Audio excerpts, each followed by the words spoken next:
This Enduring Issues essay is going so well. I've named my enduring issue and defined it. I've used at least 3 documents to prove this. I've said that it has affected people over time. Wait, I'm missing something. Oh no, I need to add in outside information to show how this has affected people over time. What am I going to do? Okay, I think I've learned about important ways people's connections have affected the world. I just need to think. Okay, so we're trying to review. Let's see if we can remember. Westernization and Enlightenment ideas. Here are the big Enlightenment figures. You've got Thomas Hobbes, you've got Thomas More, Machiavelli, Locke, Rousseau, Montesquieu, and Voltaire. It's all about questioning the power of the government. It's trying to give power back to the people.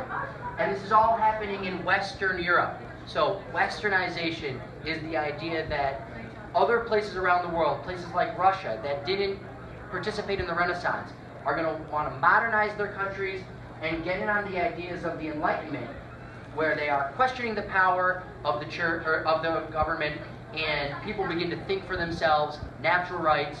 It's all a big part of Westernization in Western Europe, and that culture is spreading around the world. I'm feeling a bit better now, but I know there's more I've learned about this, even in my other classes. Mrs. Plord loved talking about this kind of stuff. I just need to think back what I learned from her. So diseases spread with world travel. Christopher Columbus and his crew brought a wealth of diseases when they traveled from Europe to South America and Central America on their expeditions. This was called the Columbian Exchange. This resulted in many deaths among many Native people. That was last year in science, but I know Mr. DeLeo has talked about human connectedness too, even though he usually just talks about rocks. So we all know about the Industrial Revolution and the dangers that it posed on our climate, especially when we burn fossil fuels, we release carbon dioxide into the atmosphere, and we've talked about how that leads to climate change. Recently, the nations of the world have come together and signed the Paris Agreements that initially 90% of the world, the countries around the world signed, and they had an agreement to limit the amount of carbon entering the atmosphere.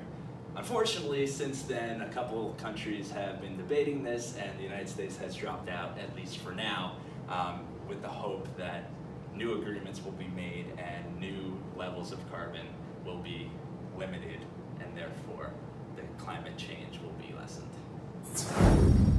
This is some good outside information, but I think Mr. Spackman must have something to say about this. He has something to say about everything. Right. So remember, numbers came from way back in the day, maybe 4,000 BC or so. Remember the Sumerians started just from sketching little marks in bones to keep track, and that's where our sum for addition came from. And then they started to basically figure out that if they had tokens, something that they could actually move back and forth, they could subtract. And then, of course, we have that whole concept of how does nothing be something? So we need the concept of zero, right? And that concept of zero started way back with the Mayans back in Central America. And at the same time, it was also discovered in India. Right? No communication whatsoever. They both came up with the concept of zero. And then, of course, religion always plays a key role. And through Europe, they had to figure out a number system because the Catholic Church had to make money off of all the loans that they had.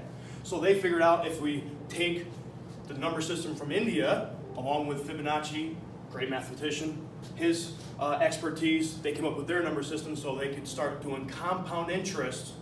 And also, the Romans. Of course, the Romans needed a number system because they had to count all of their dead bodies to keep track of who was the greatest warrior.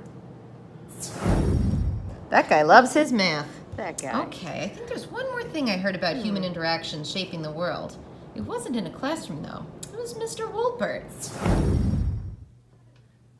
The internet can be a bad place. It can be a dark place. It can be a place where people facilitate crime. It can be a place where people bully each other. They're mean to each other. They can be anonymous.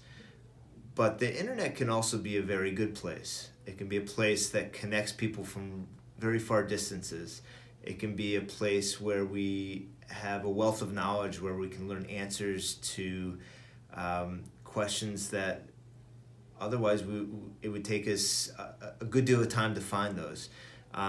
It can also be a good place to reach out and find people with similar interests and for camaraderie.